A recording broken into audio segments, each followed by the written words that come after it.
Joining us now from Wuhan, China, is Jacob Dominguez, a student behind the quarantine in the epicenter of the outbreak. Jacob, thank you very much for talking to us tonight. So, as we've seen from a lot of reports, Wuhan is very much so on lockdown, a lot of very strict travel restrictions. So I just want to ask, what brought you to the city at this time? Actually, I am a university teacher here at Wuhan.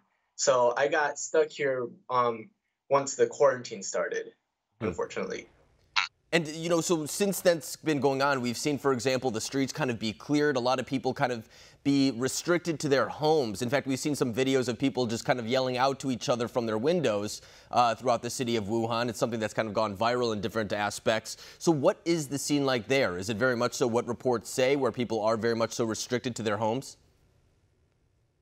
Yeah, actually, about a week ago, in my area, we are not allowed to go outside our buildings anymore. In some other communities, it's a lot stricter, depending if the people there are suspected of having the coronavirus, or there are cases there. So yeah, most people are in their homes. The streets are empty, and yeah, you don't see anyone out unless you are authorized to be outside. And we've also seen the type of videos, too, that are going across on the internet, too. And I just kind of want to verify some of the scenes that are coming out of China because, sometimes reports can be speculated. Things can kind of run a little bit rampant. But we've seen people on the streets, government officials, kind of spraying disinfectant and kind of taking other type of steps to make sure that the coronavirus doesn't spread any more than it has. Is that something that you've seen as well? Yeah, I've actually seen a couple of the trucks come by and spray some disinfectant.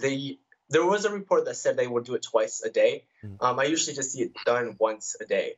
But yeah, I've seen that happen. And what about talking to other people, too? So, for example, we've seen, especially the youth people in China, a lot of times their communications have been blocked in some degree, so they've used VPNs or ways to kind of hide their internet access or at least get through some safe walls in order to communicate with one another and kind of share information as well. Is that something that you've experienced at all?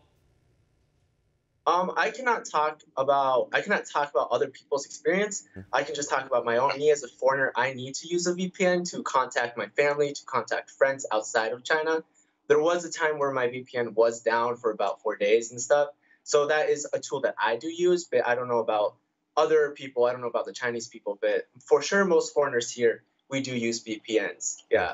Yeah, and we've seen reports about that, too, is young people especially. It's been something kind of sweeping throughout China where they're finding different kind of unique ways to upload videos, kind of get different messaging across China. So other people are kind of made more aware about the threats posed by the coronavirus, or at least how the government is responding, which kind of brings me to my next point right now. What is the government saying to people in Wuhan right now? Is it very much so kind of a keep calm, stay calm type of mentality? Are they warning about the threats of coronavirus? What steps is the government taking at this point? For us right now, the government's doing a pretty good job of containing the coronavirus. They're just telling the people to keep calm and that they're fighting this epidemic right now. And China has done a lot of great things to kind of stop or hinder the epidemic here in China. Yeah, it's something that definitely other countries wouldn't be able to do. It's something that is very much specific only to China that they are able to do, and they have the capacity to do it. So I applaud them for doing what they have done. If not, it probably would have been a lot worse than it is now, actually. Yeah.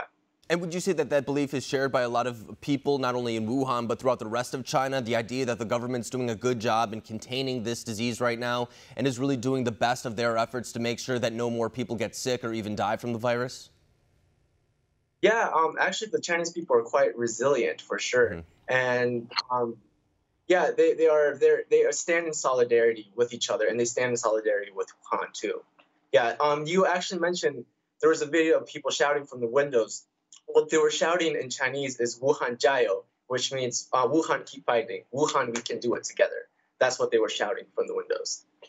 That's right, and I saw that too, actually. It was a kind of more of a celebratory type of thing, kind of letting other people in the area know that they're not in this fight alone, that there's other people also going through the same type of thing.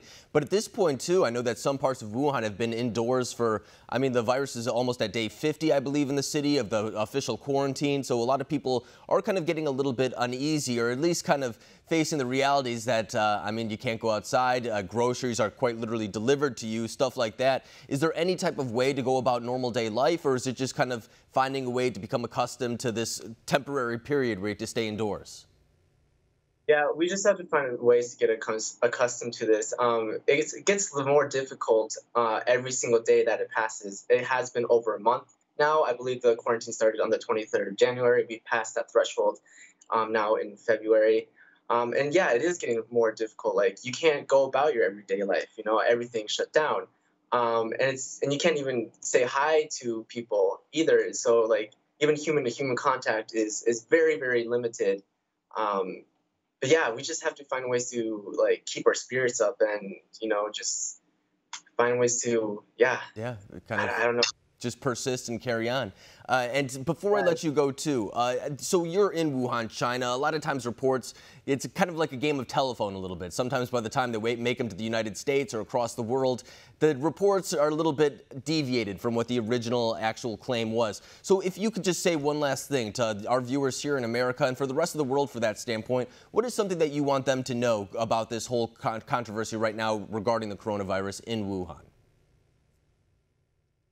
Well, the Chinese government is doing everything we can, and you know, we just want support, especially a lot of the foreigners here.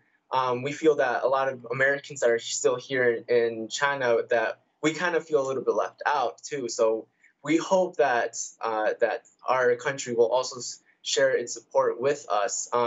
America has repatriated about 500 Americans, about 550, but there should be still about 500 of us still left in Wuhan. And it's been like 2 weeks since any of us have heard from the U.S. Embassy. So hopefully that there could be more communication between us and also America. Yeah, well, Jacob, I really am glad to see that you're healthy and safe at this point. I can't thank you enough for coming on and shedding light on this issue, and I hope that your wishes that you just mentioned right there do get wished in the very near future. Once again, Jacob, thank you for joining us. All right, thank you so much.